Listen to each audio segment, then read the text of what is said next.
Oh, dear friends, mothers, fathers, brothers, sisters, daughters, sons, members of our jury, members of this jury.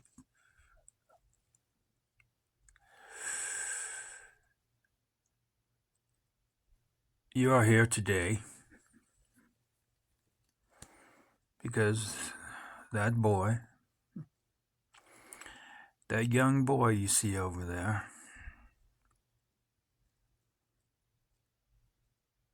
did indeed take the life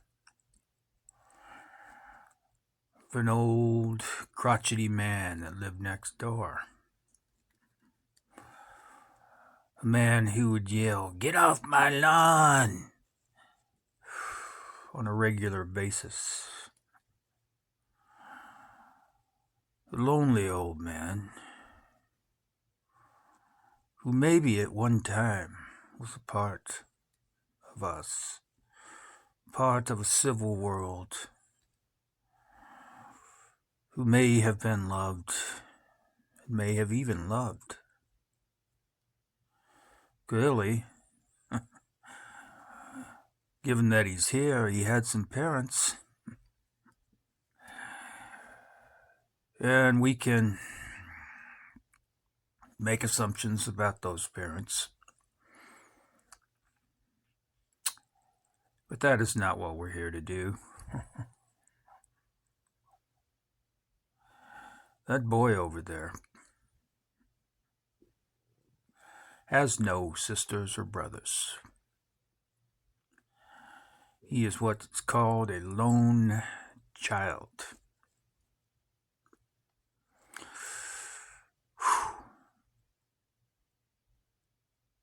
Like a lone wolf. Now, a lone wolf has a bad reputation.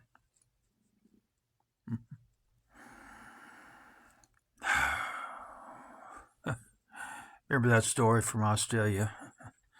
The baby ate my dingo. Or the dingo ate my baby. You remember that story, don't you?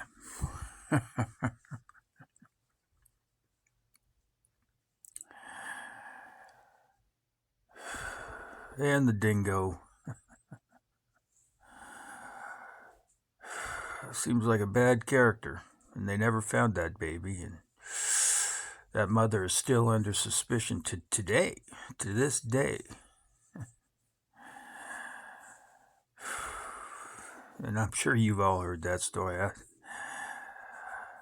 and you've wondered, and you may have an opinion on it.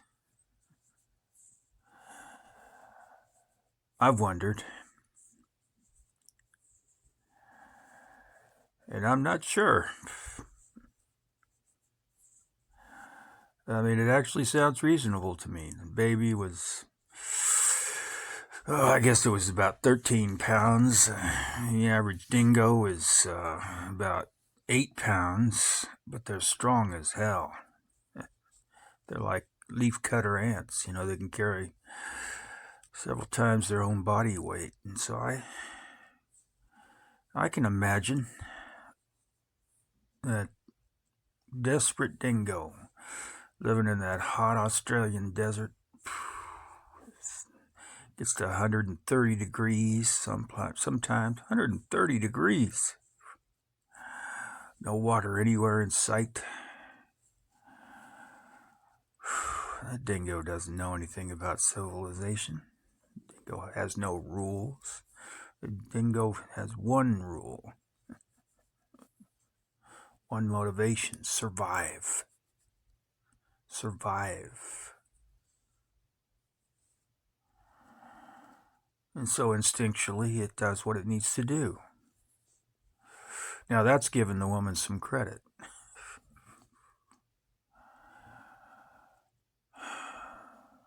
So anyway, you may have an opinion on that story, but this story, which is not a story, the facts are in front of us. That boy over there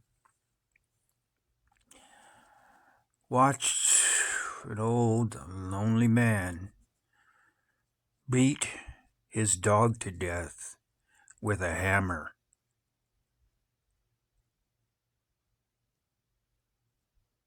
With a hammer.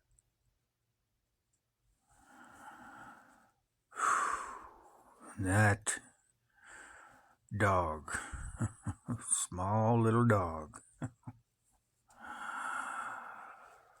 Oh. It was a poodle mix. You've seen them. There are a lot of them around. Half poodle and half Tibetan terrier. And they're cute dogs. They are cute dogs. They don't get very big. They only get up to about 25, 30 pounds at most. And that's if you overfeed them, if you love them too much. This dog was 32 pounds. Guess who loved that dog? Ain't got no brothers or sisters. That dog is the center of that boy's universe. And that angry old man, the dog, shit on his lawn. So what did he do?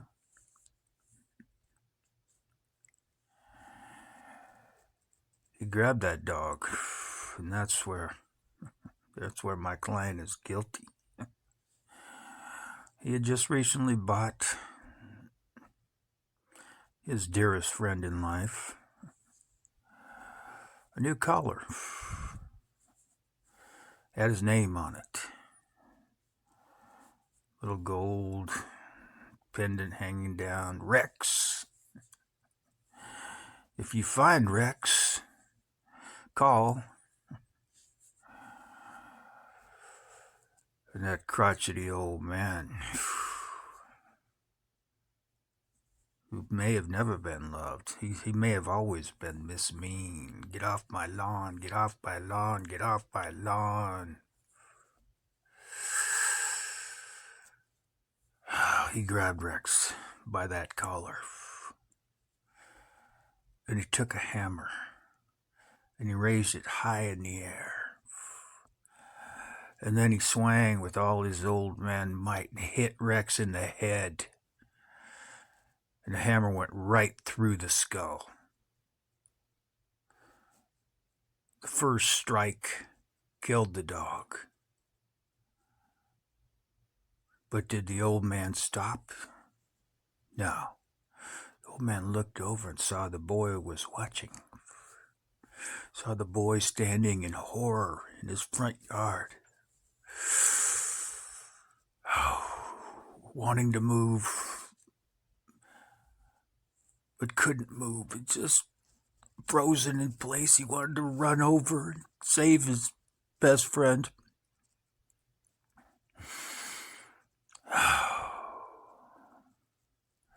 But he couldn't, because the old man was dangerous. The old man would take swipes at him when he'd walk across the lawn to go to school. The old man looked at the boy, looked him in the eyes.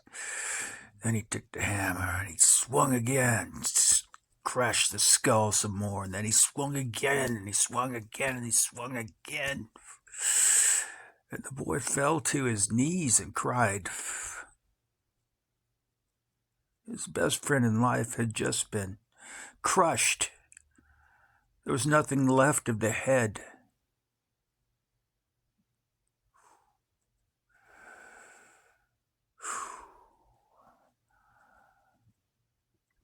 So,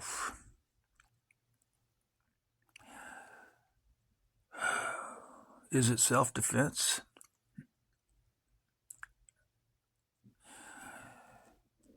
Is it being proactive? Would the old man have done the same thing to the boy if he'd caught the boy on the lawn? Now, of course, the boy's not going to go on that lawn again, ever again. The boy's probably going to talk his parents into moving somewhere else. We got to get out of this place if it's the last thing we ever do.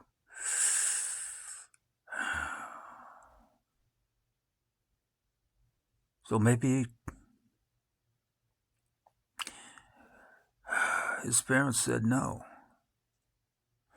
And that boy felt scared. He felt in fear for his life. Because he would do what boys do. They forget where they're at times. They just go forward.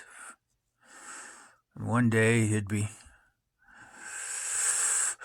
doing his homework in his mind. He's got his day pack on, and he's just walking down the street to get to the bus stop, and he wanders across the old man's lawn. And suddenly he's struck in the head. His skull is crushed. And he's lying on the ground like his best friend. And the old man starts striking him in the head over and over and over. And so maybe the facts are not in. Well, we can all agree.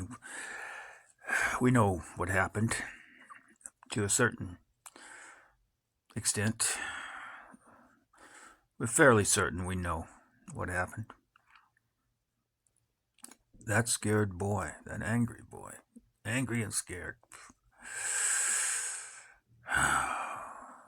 He took a bat and he climbed through the window at that neighbor's house. And as the old man slept in his bed, the boy was not in fear for his life at that very moment. But he was fearful that the old man would wake up and grab the bat from his hands and beat him to death like he did his dog. So that young boy who watched his dog get murdered in broad daylight, everybody saw it, everybody in the neighborhood saw it. That boy snuck into that old man's room. And in an attempt to save his own life, he raised that bat high in the air and he swung down and crushed that old man's skull with one good swing. Splat. And the threat was over. The boy felt safe.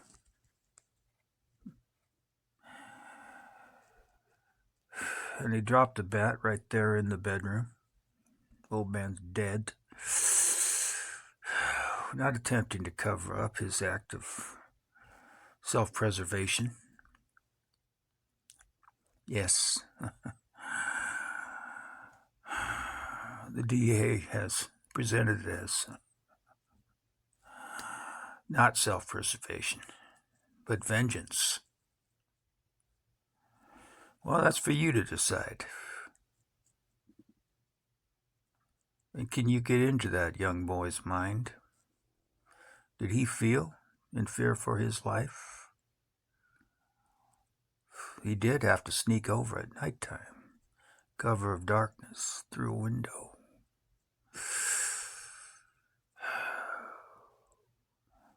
And he's made it a point to cross the street and not get anywhere near that old man's lawn.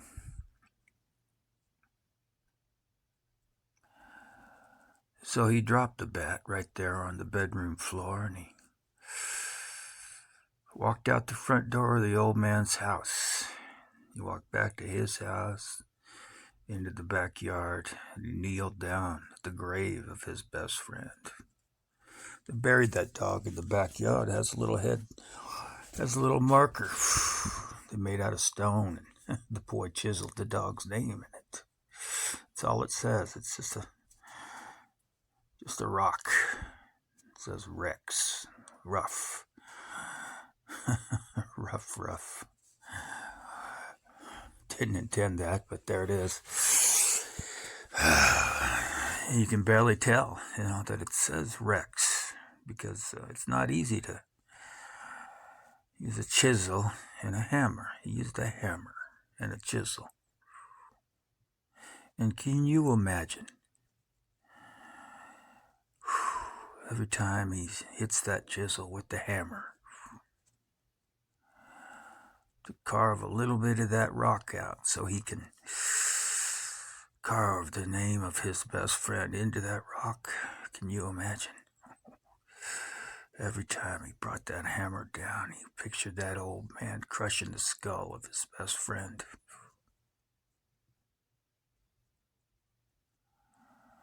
So that's how the headstone was made. So that boy, he laid down on top of the grave and wrapped his arms around that headstone. And he cried until the sun came up. And when the sun came up,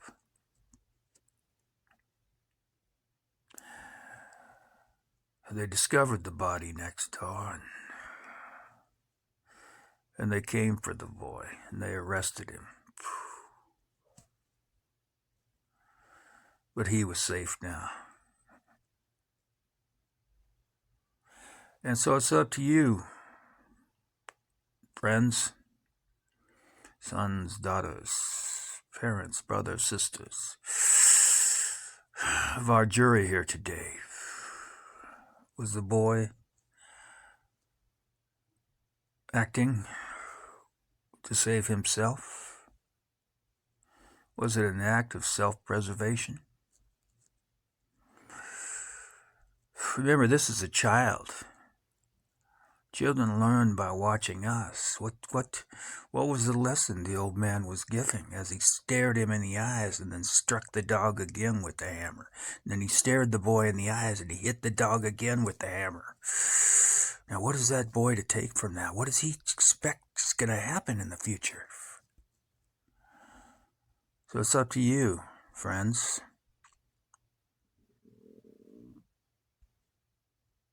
Was that boy acting in self-defense? Or is it, as the prosecutor says, an act of vengeance? I know what I think.